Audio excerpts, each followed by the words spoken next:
গুরু, অনেকদিন পরে আপনাকে পেয়েছি, একটা গানের একটা টান আমাকে শিখিয়ে দেন গুরু। প্রিয় আমার প্রাণ প্রিয় শিষ্যরা, তোমাদের জন্যই কিন্তু আমি বেঁচে আছি। এই সঙ্গীত পরিচালনা, এই সঙ্গীত চর্চা আমি তোমাদের ওই নাক মুখ তোমাদের ওই মুখ মুখতাগিয়েই আমি করি।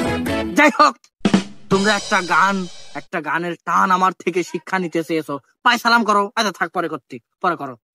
প্রথমে আমি টানটা শিখাই দিই।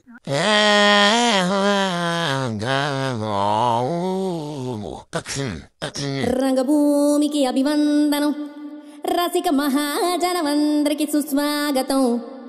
సమయం ఏడైంది, సాయంత్రం వేడయింది, సల్లగాలి సెకిలిగింతలు పెడతాంది. ఆ పక్క మంచం మీద మా దాసు బావ, ఈ పక్క కుర్సీలో కత్తిలాంటి కుర్రాడు ఆసీనమైన యాల. మా రమోల డాన్సింగ్ పార్టీ వారి అభినయ హేళ.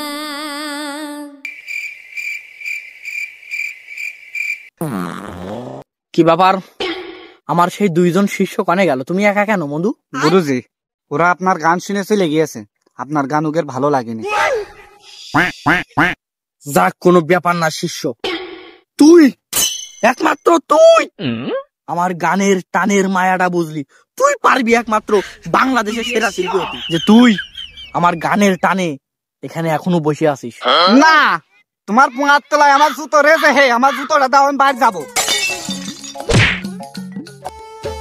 ছি ছি ছি রে ননি ছি, ছি ছি ছি রে ননি ছি রে ছি ছি।